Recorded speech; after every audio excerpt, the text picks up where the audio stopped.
Мен кинотеатрда өмір сүрген кезімде көптеген қорқыныш нәрселерді көрдім.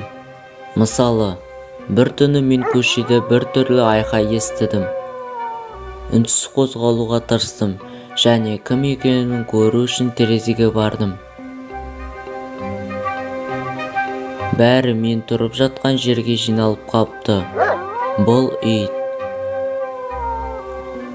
Және ол зомби ит.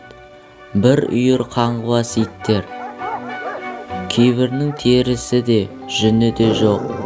Қараңғыда азу тістері жылтылдап, көздері ағып кеткен.